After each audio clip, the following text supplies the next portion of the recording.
A continuación, Noticiero Telesucesos. Clasificación A. Apto para todo público. Un noticiero pensado para usted porque se lo merece. Nos acercamos a la realidad desde diferentes perspectivas. Noticiero Telesucesos. Primera parte del Noticiero Telesucesos con las noticias más importantes del día. ¿Qué tal, amigos? Bienvenidos a esta nueva edición del Noticiero Telesucesos, hoy jueves 18 de noviembre del 2021. Recuerda que esta edición del Noticiero Telesucesos llega gracias al auspicio de Preescolar El Parque. Educación garantizada para tu niño en Preescolar El Parque. Todo el año está abierto el Preescolar El Parque, así que tu niño puede entrar en cualquier época, en cualquier mes, en cualquier semana del año. Comunícate al 0997 37 20 81. Comenzamos con la información.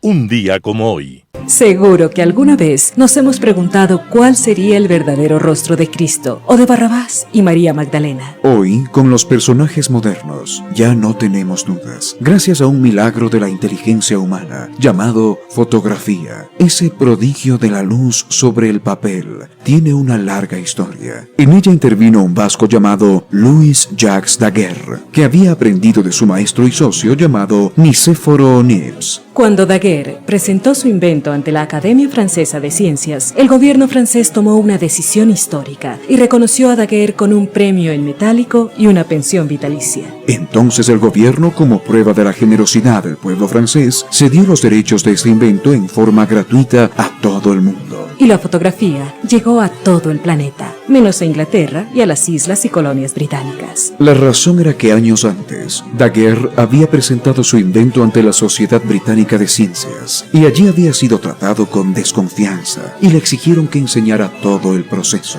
Daguerre se negó a revelar todo su conocimiento sobre la fotografía, que seguía siendo un misterio, y se marchó sin llegar a un acuerdo. Daguerre entonces atentó su invento para Inglaterra y sus colonias, y por esa razón, esa fue la parte del mundo a donde más tarde llegó el invento de la fotografía. Louis Daguerre, el hombre que nos ha permitido ver el rostro del mundo moderno a través de la fotografía, estaba naciendo un día como hoy, 18 de noviembre de 1787. Y desde entonces, el mundo es más conocido y más sorprendente. Las principales noticias del día. Titulares. Fiscalía ya tiene el marco legal para juzgar a jefes de las bandas criminales por los crímenes que ellos ordenen cometer. El COE aprueba retorno progresivo y obligatorio a clases presenciales.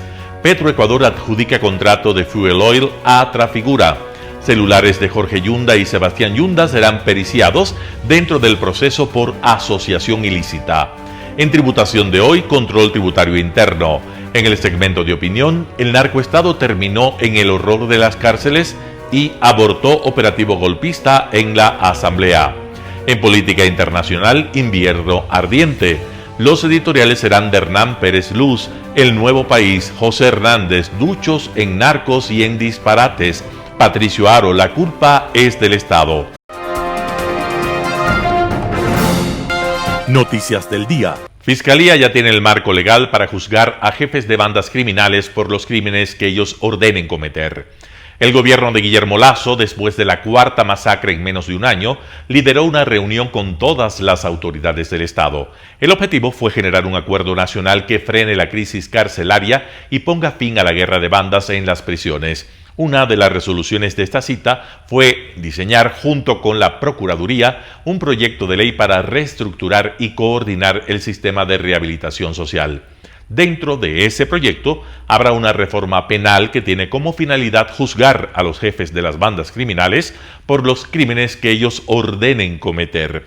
Lasso mencionó que se ampliará y aplicará la teoría de autoría, que ya está en el artículo 42 del Código Orgánico Integral Penal.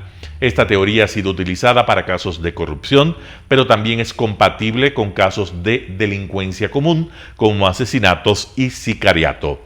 Con esto, si las personas que están al frente de las organizaciones criminales ordenan la comisión de delitos y estos se ejecutan, estas personas tienen el control de la organización y el dominio de la voluntad de sus miembros. Entonces, esta teoría es aplicable. El abogado Pablo Encalada menciona que en las investigaciones previas que están abiertas por las masacres carcelarias, la Fiscalía ya podría formular cargos contra los líderes de las organizaciones criminales con base en esta teoría. Sin embargo, la Fiscalía tiene que mediar una investigación a profundidad y por ello, para que se formulen cargos, debe haber pruebas suficientes para determinar que una persona está al frente de un grupo criminal y que ordenó el cometimiento de estos delitos. Por ejemplo, debe haber grabaciones de llamadas, conversaciones o delaciones de los miembros de los grupos. La Fiscalía ya puede hacerlo sin necesidad de ninguna reforma. COE aprueba retorno progresivo y obligatorio a clases presenciales. El Comité de Operaciones de Emergencia COE Nacional aprobó el retorno obligatorio a clases presenciales, según un anuncio del martes 16 de noviembre de 2021. El retorno será progresivo y empezará el próximo 22 de noviembre. En el primer grupo están 402.309 estudiantes de tercero de bachillerato técnico y rural. El 6 de diciembre está previsto el retorno del resto de los estudiantes de bachillerato y de básica superior. Con ello se llegaría a 1.8 millones de alumnos asistiendo a clases presenciales. María Brown, ministra de Educación, señaló que el retorno a la presencialidad de este grupo dependerá de que en cada cantón se haya alcanzado al menos el 85% de vacunados en ese rango de edad. Finalmente, se tiene previsto que desde el lunes 17 de enero del 2022 regresarán a las aulas los estudiantes desde primero de básica. La ministra de Educación señaló que habrán pasado 15 días después de los feriados de Navidad y de Año Nuevo. Las autoridades esperan superar o alcanzar una vacunación del 85% de la población de 5 a 11 años de edad hasta esa fecha. Si no hubiera ese porcentaje en algún cantón, la ministra de Educación dijo que en las instituciones educativas respectivas se esperará hasta llegar al indicador para volver a la presencialidad. Por otro lado, Brown señaló que se incorporó una cuarta fase al plan de retorno en la que los niños de inicial, que son los de 3 y 4 años, volverán a las aulas una vez que se inicie con la vacunación a la población de esa edad y se haya alcanzado el 85% de los niños con 2 dosis de la vacuna. La ministra de Educación recordó que para el retorno no se puede exigir el uso de uniformes ni la compra de materiales. La ministra reiteró que el retorno es obligatorio para las instituciones educativas que tienen permiso de funcionamiento presencial, es decir, que estas instituciones no podrán seguir ofreciendo clases virtuales. Por su parte, los estudiantes que prefieran mantenerse a distancia deberán solicitar su traslado a una institución con esa modalidad. En el país hay 2 centros fiscales a distancia, uno en cada régimen educativo, costa y sierra. No existe oferta fiscal semipresencial. Petroecuador adjudica contrato de Fuel Oil a Trafigura. La petrolera estatal Petroecuador invitó a 36 empresas calificadas en el registro de proveedores de la Gerencia de Comercio Internacional para la adjudicación de Fuel Oil. De estas, 12 se excusaron y solo Trafigura presentó la oferta. Tras revisar la propuesta, la petrolera estatal adjudicó a Trafigura la exportación entre el 30 y el 50% de la producción anual de Fuel Oil de la refinería de Esmeraldas con un precio de 0.41 centavos por barril, teniendo como referencia el marcador internacional USGCC HSFO. Según Petroecuador, entre enero y octubre de 2021, la producción de Fuel Oil de la refinería de Esmeraldas fue de 12.160.431 barriles. Con esta exportación, el país recibirá ingresos estimados de $1.000 millones y una ganancia adicional de $8 millones durante los 25 meses de vigencia del contrato. El Fuel Oil se usa como combustible para la generación eléctrica, para los equipos como hornos y calderas en las plantas industriales y como combustible para el sector naviero. Celulares de Jorge Yunda y Sebastián Yunda serán periciados dentro del proceso por asociación ilícita. El juez Máximo Ortega dio paso al 11 de noviembre pasado al pedido hecho por la Fiscalía para que se pericie la información contenida en 2 cadenas de custodia, las cuales incluirían los celulares de Jorge y Sebastián Yunda. Autorizó la fijación, apertura, explotación, extracción, análisis, materialización, preservación y transcripción del contenido de 2 teléfonos celulares que pertenecerían al exalcalde de Quito, Jorge Yunda, y a su hijo Sebastián. La solicitud se hizo el 9 de noviembre pasado, pues para la Fiscalía es importante tener la información periciada de estos 2 dispositivos dentro de este proceso penal. En este caso, en el que se investiga asociación ilícita, se partió analizando un delito de delincuencia organizada en el que el único sospechoso era Sebastián Yunda. La unidad de transparencia de la Fiscalía remitió 209 hojas de información el 30 de marzo pasado para arrancar con la indagación previa. Esta información correspondía a lo encontrado en los celulares periciados de los 2 Yunda dentro de la instrucción fiscal por el delito de peculado por la compra de 100.000 pruebas para detectar COVID-19 hechas por la Secretaría de Salud del municipio de Quito. En ella mantiene una audiencia de juzgamiento vigente el removido alcalde y 13 personas más. Actualmente sobre Sebastián Yunda pesa una difusión roja de Interpol, pues para incumplir la medida cautelar de presentación periódica, el juez la revocó ordenando su prisión preventiva y pidiendo a la Interpol que localice y capture a nivel internacional. Bolivia fue el último lugar en el que habría estado Sebastián Yunda. A inicios de septiembre pasado, la información ubicada en el teléfono celular de Sebastián dio pie a 19 allanamientos en Quito y en Guayaquil, en los que se detuvo a 6 personas a las que se les inició una instrucción fiscal por 90 días por el delito de asociación ilícita. Días después, fue vinculado al caso Sebastián Yunda y su tío César Yunda. Sobre este último pesa prisión preventiva y una difusión azul de la Interpol. Tributación de hoy con Cristina Trujillo. Soy Cristina Trujillo de su programa Tributación de hoy en su noticiero de Telesucesos. El día de hoy vamos a hablar sobre lo que es el control interno tributario dentro de las organizaciones. Esta es una herramienta fundamental, básica, que la debemos implementar para controlar de una mejor manera nuestros recursos financieros y el pago correcto de nuestros impuestos. Me han preguntado qué es el control interno tributario. El control interno tributario hoy por hoy yo lo visualizo como una herramienta efectiva, sobre todo para la determinación correcta de nuestros impuestos directos e indirectos. Recuerde que dentro de nuestro marco jurídico vigente en el Ecuador, los sujetos pasivos de impuesto a la renta somos los primeros determinadores de impuestos, determinadores de la obligación tributaria.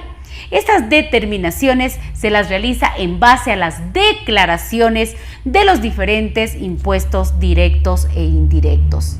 El pago correcto de los impuestos es una responsabilidad de cada uno de nosotros. Para eso es importante que usted, como persona natural o como sociedad, implemente ciertos procedimientos dentro de su organización para evitar riesgos y adicionalmente también para revisar todo el marco tributario de nuestro país y, por qué no, aplicar también correctamente los diferentes beneficios fiscales que tiene nuestra ley tributaria. Un procedimiento de control interno tributario es la revisión periódica, continua de la formalidad de nuestras transacciones. Todas nuestras transacciones, por chiquitas que sean, tienen que ser formales, comprobantes de venta válidos, tienen que ser transacciones que pertenezcan al giro de nuestro negocio, tienen que ser transacciones fundamentadas con realidad económica. Cada mes es obligación para determinar los diferentes impuestos que usted realice estos procesos de revisión de la formalidad de la documentación, de la imputabilidad de los documentos. También es importante que conozcamos de manera permanente las actualizaciones, los marcos referenciales, los marcos normativos de cada una de nuestras obligaciones tributarias con el objetivo de evitar este tipo de riesgos. También es pero muy importante que tanto la empresa como su contador también conozcamos cuáles son las posibles sanciones que se tienen en el ámbito contable, en el ámbito tributario, para que estemos de alguna manera prevenidos de lo que no se puede hacer dentro de las organizaciones. El control interno tributario va desde procesos sencillos de revisión hasta procesos tecnológicos de consolidación de todo lo que es la información generadora y de respaldo en la determinación correcta de cada uno de nuestros impuestos, sea el IVA, sea el impuesto a la renta, sea la salida de divisas, sea el ICE. Cada uno de estos impuestos tiene un marco referencial. Lo más importante es que usted pueda generar procesos de control interno, por ejemplo, pruebas tributarias, prueba de cierre de impuestos, pruebas cruzadas de formularios, pruebas documentales, pruebas tecnológicas, que usted pueda llegar a esa verdadera determinación y conciliación oportuna de sus impuestos. Siempre le voy a recordar que lo importante para manejar correctamente la determinación, el pago de cada una de las obligaciones fiscales es tener siempre una contabilidad basada en normas, en principios, en reglas, a contabilidades claras y transparentes, impuestos bien pagados. La conjugación del control interno tributario, de la capacitación permanente, del entrenamiento, de la experiencia y de la toma de decisiones correctas y oportunas de la alta gerencia va a hacer que usted no solamente pague correctamente los impuestos, sino que también los optimice. La optimización fiscal basada en la ley de forma correcta, adecuada, ética, va a hacer que usted pueda beneficiarse de todo el marco normativo de nuestro país. Estamos esperando con ansias también la reforma fiscal que se está debatiendo, que se está analizando dentro de la Asamblea Nacional. Un proyecto que va a traer pues flujo de caja, estabilidad, según lo acordado por el gobierno estatal, siempre abiertos a las recomendaciones que la sociedad civil hemos ido aportando en el largo de esta semana a la Asamblea Nacional para que se tomen en cuenta sobre todo aquellos principios constitucionales que hablan de progresividad, equidad tributaria, simplicidad tributaria. Sí, estamos conscientes que el país necesita con carácter urgente esta norma fiscal, pero también es importante que todos participemos y que todos los criterios que se han aportado sean evaluados, analizados por la Asamblea Nacional para la aprobación de esta ley y posteriormente pues para la ratificación a través de los diferentes vetos del presidente de la República.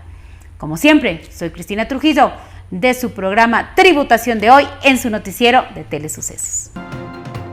Un panorama de noticias para su estatura intelectual.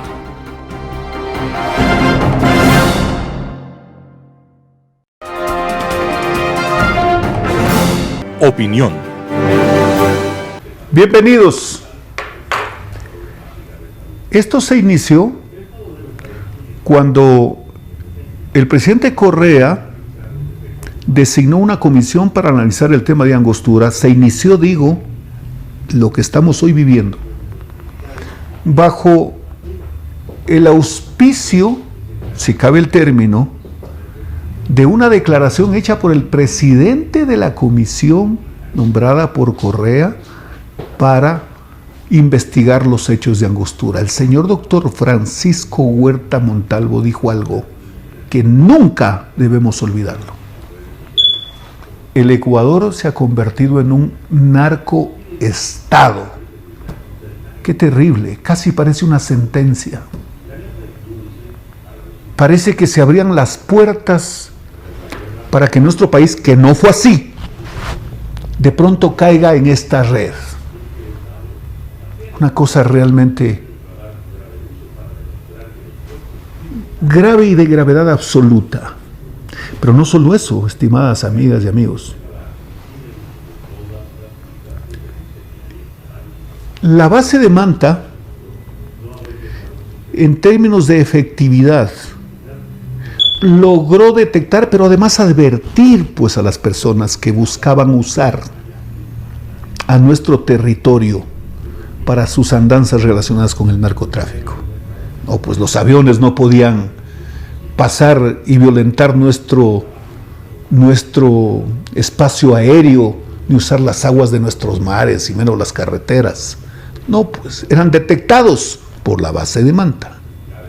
Pero ustedes recuerdan, señoras y señores, cuando el mono Jojoy en una declaración les dice a su equipo que habían contribuido con la campaña del señor Correa. Bueno, no era un chisme, no se le escapó. No. Eso tenía que hacerse una lectura de que en el lenguaje y en la actitud de ellos, entre ellos se sospechan. Entonces tenían que registrarlo por si les fallen en el compromiso de cumplirles lo que pedían, pues, a cambio del dinero. Lo de la base de Manta lo dijo el mono Jojoy, pues. Era uno de los compromisos. ¿Qué tal, señoras y señores, lo que hemos vivido? Pero quiero hacerles notar a propósito de este insuceso terrible ocurrido el último viernes, el último fin de semana. Cuando al interior de la cárcel de Guayaquil, gente de un pabellón se prepara con dinamita, con ametralladoras, con fusiles, para tomar no el control del otro pabellón. No era un asunto de someter a los integrantes de ese pabellón para que pasen a engrosar sus filas, no. El asunto era eliminarlos. A ver, ¿qué sentido tiene? Si se está buscando el control y el liderazgo de los pabellones, se ha de entender pues que mientras el ejército crezca, pueden tener mayores posibilidades de convertirse en más fuertes. No, el asunto era eliminarlos. Así se entiende. Porque además, cuando ya les dinamitaron las paredes, estaban sometidos, pues. Sí, o sea, ya no tenían ningún tipo de reacción.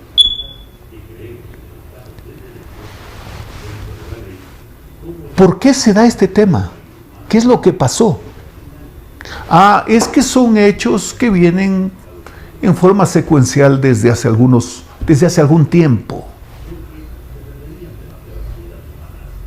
Hay varios criterios en el sentido de que cómo es posible que en un momento como este los funcionarios penitenciarios no tengan las herramientas como para poner orden, si se quiere. ¿Cómo es posible que la policía tiene cierto límite hasta dónde pueden ingresar y qué pueden hacer? ¿Cómo es posible que incluso ya ante la flagrancia de los hechos se diga que los militares, de lejitos? Pero es la fuerza pública, pues. Sí, pero de lejitos. ¿Quién puede explicarnos cuál fue el propósito, si propósito fue al fin? Porque no creo que se les escapó. Esto de que la Corte Constitucional en estos días precisamente, si no me equivoco, unos 7 días antes o 10 días antes de lo ocurrido el viernes, se pronunció respecto de la duración del decreto de excepción firmado por el presidente de la República. ¿Qué objeto tenía? A ver, ¿quién fue el mentalizador de esa decisión de la Corte? Aquí 30 días y punto, con eso es suficiente. La crisis carcelaria, de la forma como se ha presentado, ¿alguien puede decir que en un mes, en 2 puede estar resuelta? No, pues, definitivamente no. Imposible. de repente se escucha a la gente decir, cuando un ciudadano, dígase un presidente de la República, como el caso del presidente Lasso, se muestra como un demócrata, tolerante, no falta quienes en esa realidad buscan una especie de escapatoria o posicionamiento de sus actitudes o de sus propósitos. No, es que no nos va a perseguir, no nos va a eliminar. No. ¿Cómo es posible, señoras y señores, que la Corte haya incluso reaccionado frente a algo que el presidente Lasso dijo? Bueno, tenemos un problema a este instante. Hay una normativa que dificulta. Yo digo dificulta porque creo que hay que buscar el camino por donde salir al encuentro de esto que no puede continuar. Para eso está la fuerza pública. Para eso está la fuerza pública. Señores de la Corte, ustedes se han puesto a pensar que solo son magistrados, y es algo muy importante. ¿Qué habría pasado si a Correa la Corte le decía o tomaba una decisión como esta? ¿Se han puesto a pensar lo que les habría ocurrido? No estoy diciendo de que ustedes no podían haber actuado de esta manera o que lo hacen solo porque el presidente los consiente. No estoy diciendo eso. No, estoy diciendo en función de lo que demanda la ciudadanía. Todas las herramientas y la decisión de los funcionarios de alto nivel respecto de un tema tan complicado y delicado como este. Solo para terminar, ¿será una coincidencia? Y también sumando a la coincidencia de lo de la Corte. Pongámoslo como que coincide con los momentos. Qué desgracia que coincida. Mientras pierden batallas judiciales, los investigan, mientras abortan el informe de la Comisión de Asuntos Constitucionales y se les cae y se les hace polvo. Mientras eso ocurre, se replica al interior de las cárceles este tema tan complicado. Bueno, estamos hablando de una coincidencia y nada más que eso. Aspiremos que el gobierno logre, con la concurrencia de todos, a resolver en forma enérgica este tema en las próximas horas. Un gusto haber estado con ustedes. Poder Ciudadano, con el doctor Patricio Quijón. Abortó el operativo golpista en la Asamblea Nacional. El rechazo generalizado de la población ecuatoriana que se pronunció masivamente a través de redes sociales y otros espacios de comunicación, así como la oportuna decisión adoptada por el Partido Social Cristiano, la Izquierda Democrática y varios asambleístas de Pachacutic que confluyeron en defensa de la estabilidad del sistema democrático, dieron las espaldas a un descabellado informe de la Comisión de Garantías Constitucionales que, tras señalar posibles responsabilidades en materia de evasión fiscal por parte del presidente Guillermo Lasso, en lo medular establecía un grave estado de crisis política y conmoción social, con el propósito perverso de conducir forzadamente a la Asamblea Nacional a la aplicación de la norma del artículo 130, numeral 2 de la Constitución de la República, que faculta la función legislativa a la destitución del presidente en el caso señalado. El proceso de destitución establecido en la Constitución de la República del Ecuador, por grave conmoción social, en la práctica deviene en un trámite de muerte cruzada que terminaría en nuevas elecciones presidencial y legislativa. En el caso que nos ocupa, no basta con la recomendación de una comisión parlamentaria para implementar el trámite y proceso de destitución. Para ello, se requiere de inicio la firma de al menos 46 asambleístas. De otro lado, tampoco basta que una comisión legislativa señale de manera antojadiza, irresponsable y ligera la existencia de una grave crisis política y estado de conmoción social. Para que se habilite tan delicado proceso, al respecto, la Corte Constitucional ha establecido de manera clara y concreta cuando opera este tipo de circunstancia, y lo hizo en el marco del control constitucional de las declaratorias de estado de emergencia o de excepción dictadas por el jefe del Estado.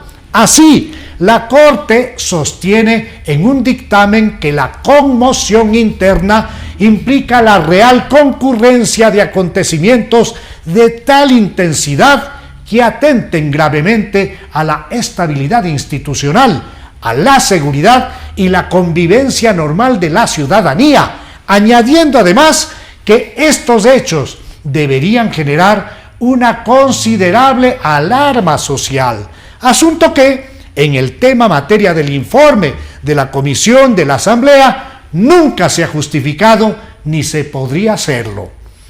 En el delicado escenario de una destitución del presidente constitucional de la República, la Asamblea Nacional requeriría de al menos 90 votos, que corresponden a las 2/3 partes de ese órgano legislativo. Para tranquilidad del país, ese audaz operativo correísta abortó en la Asamblea Nacional, pues UNES tiene 47 votos, insuficientes para concluir con su obra desestabilizadora y golpista. Por el lado de la defensa de la estabilidad democrática han sumado voces el Partido Social Cristiano, la Izquierda Democrática, el Grupo BAN, que totalizan 54 asambleístas, a los que hay que agregar decisiones de parlamentarios independientes, como es el caso de Fernando Villavicencio, a más de varios elementos de las filas de Pachacutic, organización política indígena que claramente luce dividida. Con este nuevo capítulo de cinismo e irresponsabilidad se apuntaba inequívocamente a anarquizar y a caotizar al Ecuador con la intención de pescar a río revuelto y por él contra las cuerdas al régimen, con la intención de tejer por debajo de la mesa pactos conducentes a restablecer la impunidad, a fin de que ésta sea la que proteja a decenas de prófugos de la justicia penal y a otros desesperados prontuariados que hicieron parte del mal llamado gobierno de la Revolución Ciudadana. En medio de este complicado y tenso escenario político, el presidente Guillermo Lasso ha restablecido el diálogo como mecanismo civilizado y democrático para procesar diferencias sociales y llegar a acuerdos de estabilidad democrática y paz social. En ese marco, es deber de todas las organizaciones responsables, serias y democráticas, la CONAIE incluida, acudir al llamado del presidente y demostrar en la práctica que tienen agendas cuyo objetivo medular es el mejoramiento de las condiciones de vida de la población ecuatoriana. El Ecuador requiere como prerequisito para su crecimiento y desarrollo de estabilidad democrática.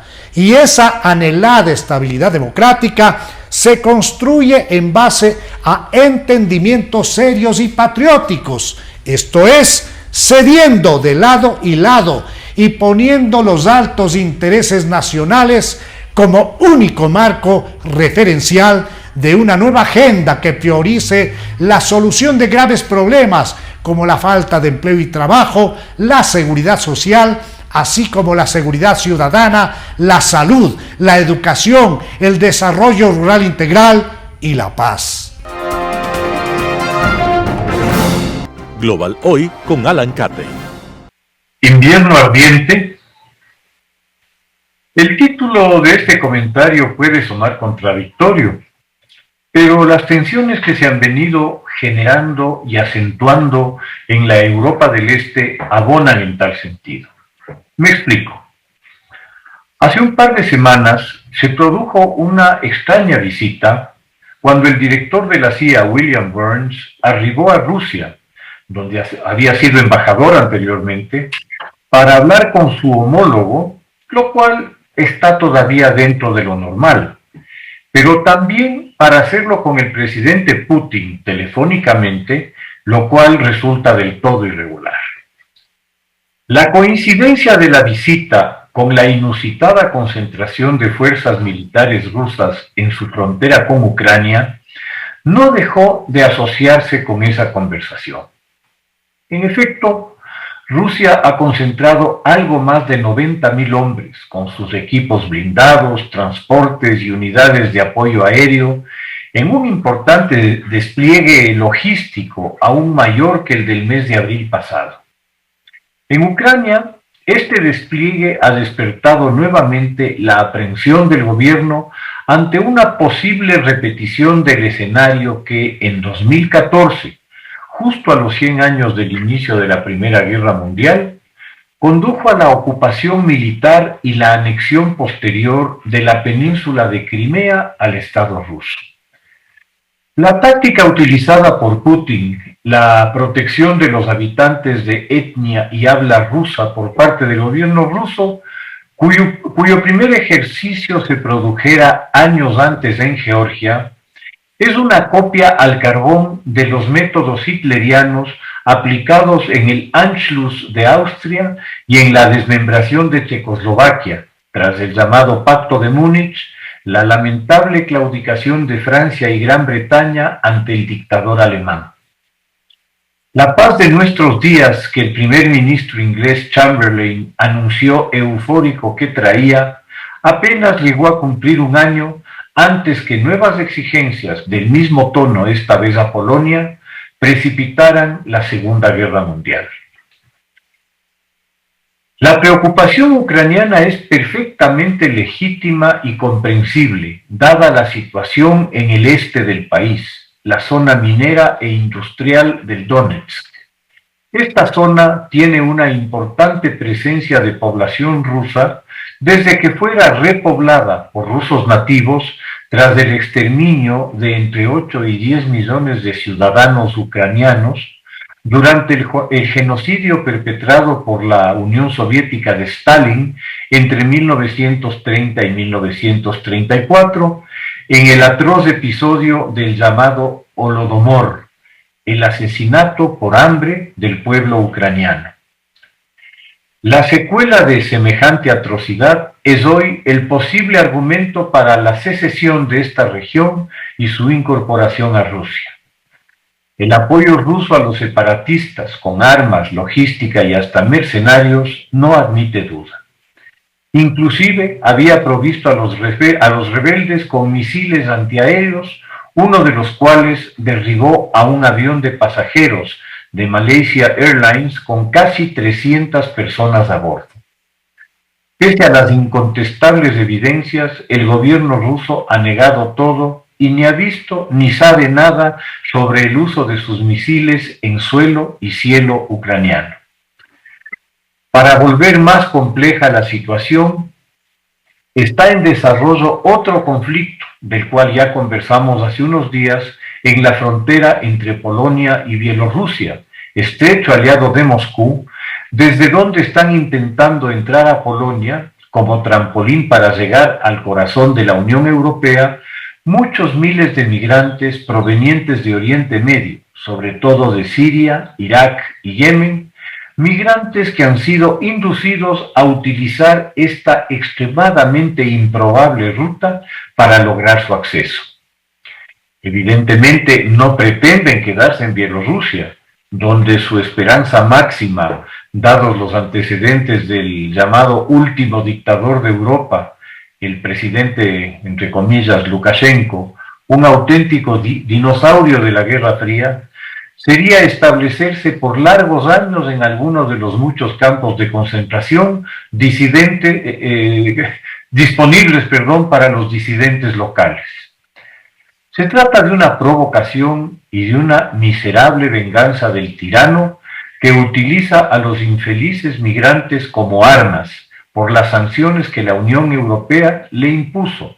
Primero, por la aplicación del libreto electoral ya conocido y probado, el encarcelamiento de candidatos opositores o su exilio, la represión salvaje de sus ciudadanos con torturas y asesinatos, y luego por el escandaloso caso de piratería aérea perpetrado por el régimen bielorruso para secuestrar a un opositor.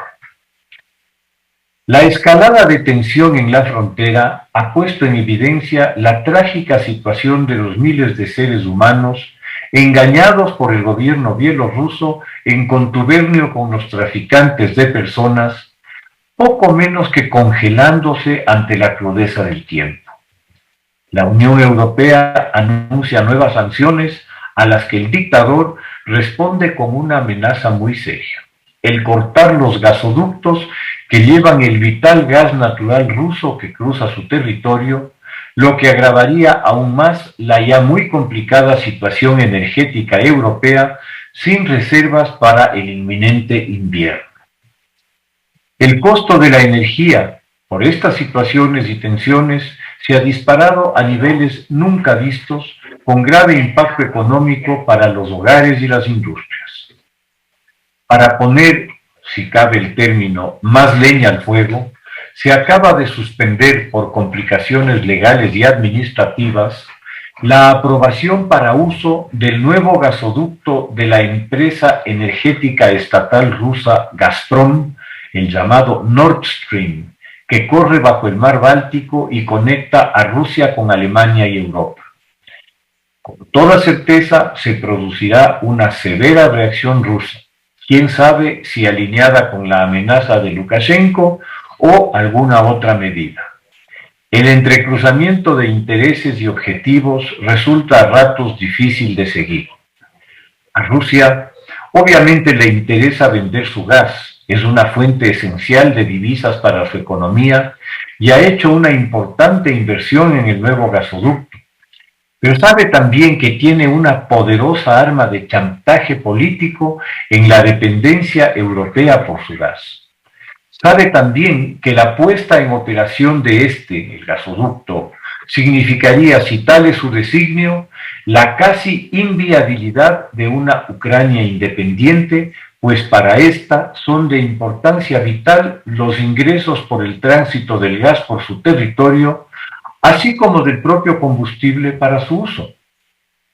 Definitivamente, el presidente Putin tiene la mano ganadora en este pulso de poder y su ambición y propósito manifiesto de reconstitución del imperio ruso puede llevarlo a endurecer sus posturas.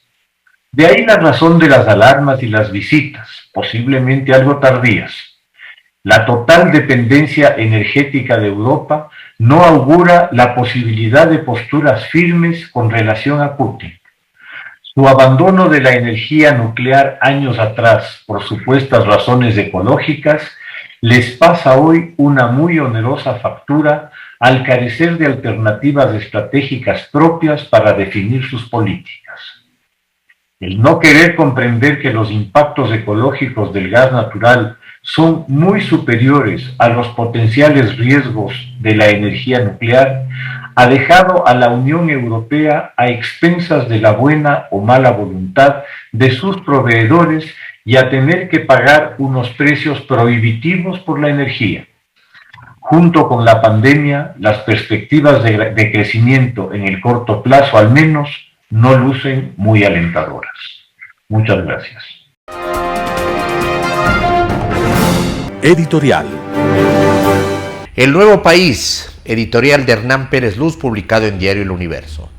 Ni bien el país había dejado atrás el intento de un golpe de Estado con el pretexto de los Pandora Papers y la disque conmoción social que ellos habrían provocado, un nuevo brote de violencia explota en uno de los centros penitenciarios del país, dejando decenas de víctimas inocentes, enlutando familias y provocando terror en la ciudadanía.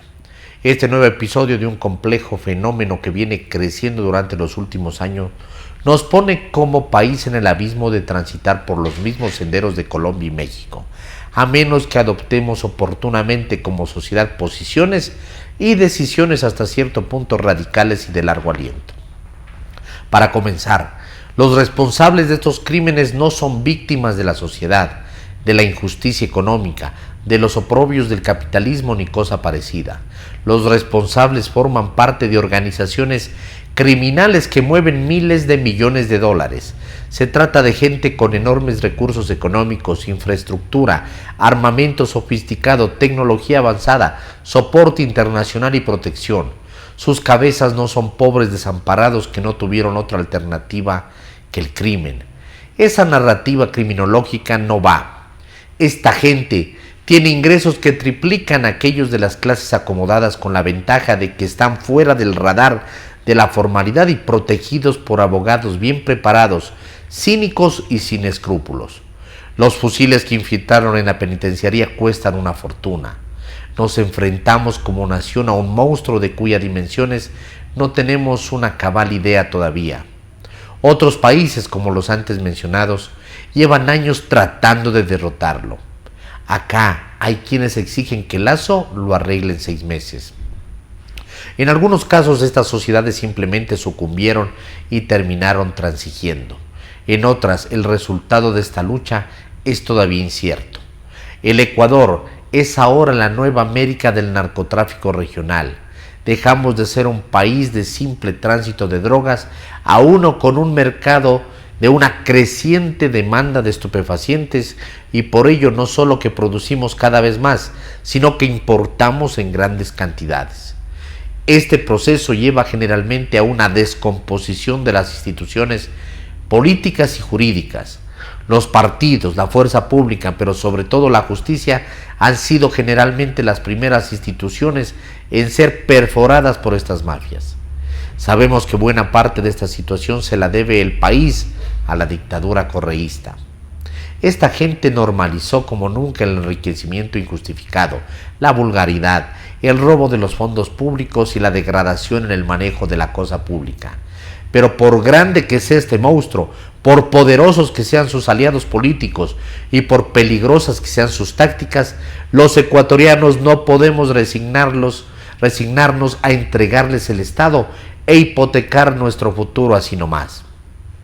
Urgen una serie de medidas legales, burocráticas y de otro género, ciertamente, pero todas deben partir de la premisa de que el Ecuador se enfrenta como nunca en su historia a mafias transnacionales con un poder económico gigantesco y que cuentan con poderosas conexiones. Y que, por encima de todo, se trata de gente que carece de humanidad. Asesinar para ellos es un acto inmensamente trivial. Ese es nuestro nuevo país, una cara oculta que no podemos ignorar. Editorial de Hernán Pérez Luz, publicado en Diario El Universo. Duchos en narcos y en disparates. José Hernández, El Expreso. La crisis económica no ha servido para poner los relojes a la hora en el país. Tampoco los 5.8 millones de personas sin un empleo adecuado, según la denominación del correísmo. Se pensó que quizá el COVID y su terrible estela de desgracias y de muerte sirvieran para que los políticos y los ciudadanos dejaran de vivir de espaldas a los hechos, pero no ocurrió. Ahora las matanzas en las cárceles, que develan el alcance de los peligros que hace correr el narcotráfico, tampoco incitan a la unidad nacional. En vez de aquello, apareció un ejército de expertos que con gestos ambulosos y adjetivos llamativos creen detentar las fórmulas mágicas para enfrentar un fenómeno que ni siquiera conocen. El país real luce impertérrito incluso ante desgracias que se pensó debían generar una cultura diferente.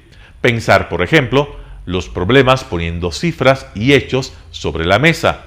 No hablar de los subsidios a los combustibles sin saber quiénes son los beneficiarios, qué quintiles de la población y qué sectores productivos o comerciales los reciben, y sabiendo cómo focalizarlos, pues no lejos del 75% va a sectores que no los necesitan. Pero no, Ese ejercicio sobra también a los partidos políticos que están en la oposición. E incluso hay dirigentes indígenas que, citando supuestos estudios hechos por Petroecuador, que nunca muestran, dicen que subsidios no hay. A eso ha llegado el país, a licuar la realidad para que sobrevivan verdaderas y verdades políticas y prejuicios ideológicos. En esto el maestro más avesado es el correísmo. El país real habla de memoria de que hay que reducir el Estado, y claro que nadie, con dos dedos de frente, preconizará mantener pipones y convertir el Estado en una agencia de empleo de los políticos. Pero nadie dice cuáles son las cifras de empleados, se entiende, eficientes, que el Estado ecuatoriano debe tener. Reducir el Estado es hoy una religión, no el resultado de un proceso de reflexión frío, sensato y acorde a un proyecto concreto de gobierno. Y acorde igualmente a un plan para indemnizar a esos empleados que no se dice si son decenas de miles o centenares de miles. Y en esto coinciden políticos populistas y hasta académicos que se dicen liberales. El país real no quiere oír hablar de impuestos. Ahí está en primera línea el social cristianismo, pero no es el único. La mayoría de políticos reclaman que el Estado, un ente que han vuelto etéreo, haga frente a todas sus obligaciones, y ellos se encargan de que esos compromisos se amplíen. ¿Cuántos asambleístas resisten la tentación de enviar un proyecto de ley donde el Estado tenga que responder por un nuevo derecho? Su financiamiento real pasa a ser un dolor de cabeza para el Ejecutivo.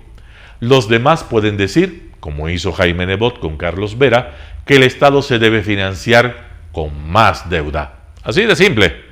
Tan simple como la izquierda democrática, que cree que habrá más empleo manteniendo en los hechos el Código Laboral de 1938. Contar mentiras y vivir alegremente con ellas, a pesar de que la realidad diga otra cosa, es el arte que practican los populistas cuando no están en el gobierno. El narcotráfico y las matanzas en las cárceles son las materias nuevas en las cuales esos políticos embusteros pueden hoy dictar cátedra.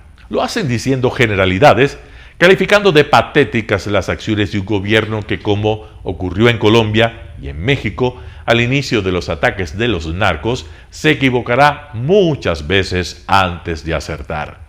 No saben de qué hablan e ignoran que, por ejemplo, en Brasil ese problema sigue intacto. Los expertos en disparates siempre atinan. José Hernández, El Expreso. La culpa es del Estado. Artículo de Patricio Haro en Sembrando Ideales. Graves acontecimientos se suscitaron en los últimos días en el país. Lo político fue sacudido por el informe de la Comisión de Garantías Constitucionales sobre los papeles de Pandora. Lo económico por la posición de los líderes de la organización indígena en el diálogo mantenido con el gobierno. El área de defensa por la explosión ocurrida en el radar recientemente instalado en el Cerro Montecristi. Lo social por un descalificado politiquero que acusó de traición a las Fuerzas Armadas y, lo más espeluznante, en el área de seguridad, la nueva masacre ocurrida en una de las cárceles de la ciudad de Guayaquil. El revuelo político generado por el informe de la comisión, conformada por la mayoría opositora, a más de dejar en claro el afán desestabilizador, sacó a la luz la pretensión desesperada de los miembros de la banda delincuencial para encontrar el camino del golpe legislativo que se pretende consumar con el único afán de alcanzar la impunidad de los delincuentes prófugos. Un indulto que otorgaría al gobierno dictatorial en ciernes sería el camino. Así, para ello, hayan tenido que forjar información que nunca tuvieron o violentar el debido proceso. Más de medio centenar de dirigentes sindicales y comunitarios acudieron a participar de los diálogos que no agota el gobierno. Liderados por el presidente de la organización indígena, asistieron a la larga reunión. En ella se acordaron 3 de los 6 puntos tratados. No se acordó el precio de los combustibles, por cuanto el presidente de la CONAIE pretende fijarlos sin ningún estudio técnico en $1.50 el galón de diésel y en $2.10 el galón de gasolina, amenazando nuevamente al país. El radar español recientemente instalado en el Cerro Montecristi sufrió una severa explosión que dio lugar a una serie de especulaciones. El radar formaba parte del sistema de defensa aérea y fue removido de algún lugar e instalado en la provincia de Manabí con la finalidad de cubrir su espacio aéreo y controlar los narcovuelos. La explosión puso en duda la honorabilidad y el profesionalismo de las Fuerzas Armadas, en la medida que quienes lo custodiaban fueron entregados a la Fiscalía. No fue un atentado, fue una falla del sistema de engranaje vulnerado por la ausencia de técnicos de la fábrica al momento de su traslado. Muy suelto de lengua, un descalificado político lanzó graves acusaciones a las Fuerzas Armadas. Las acusó de traición al presidente y a los ciudadanos por mantenerlos en absoluta indefensión. Acusó a los militares de vagos y corruptos. Pero estas calumnias injuriosas graves, un grupo de militares en servicio pasivo lo hemos declarado enemigo de las Fuerzas Armadas y persona no grata, sin perjuicio a las acciones legales pertinentes. Una nueva masacre cobró la vida de al menos 65 reclusos en una cárcel de la ciudad de Guayaquil.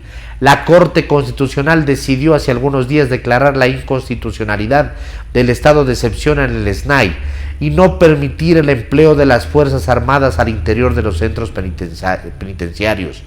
También decidió reducir a 30 días su empleo en contra de la delincuencia. He ahí las consecuencias. Estos malhadados acontecimientos dejan en claro la crisis del Estado. Sus autoridades buscan en el gobierno su responsabilidad, cuando la responsabilidad es del Estado en su conjunto, de un Estado unitario y presidencialista que colapsó. 5 funciones que se enfrentan entre sí demuestran la carencia de un sistema republicano, un sistema de representación corrupto e incapaz hecho para enriquecer a los representantes de la ciudadanía, un sistema de justicia mercenario que llena las arcas de casi todos los jueces y fiscales, una Corte Constitucional que entorpece la acción del gobierno y organizaciones que nunca entendieron su rol. La crítica situación que vive el país no es culpa del gobierno, es culpa del Estado que debe reformarse radicalmente. Artículo de Patricio Haro en Sembrando Ideales.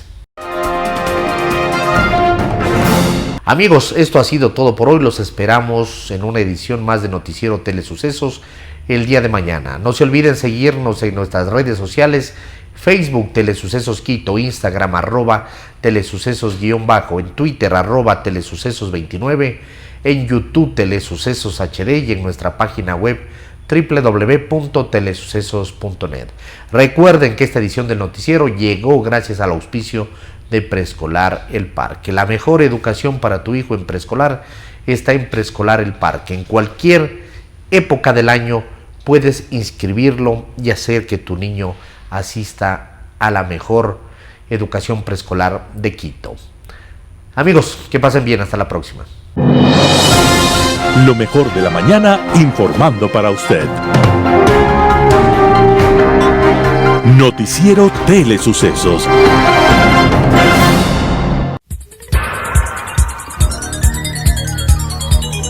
Las opiniones vertidas en este espacio por la producción y dirección del programa son de exclusiva responsabilidad de sus autores y de quienes intervienen en ellos.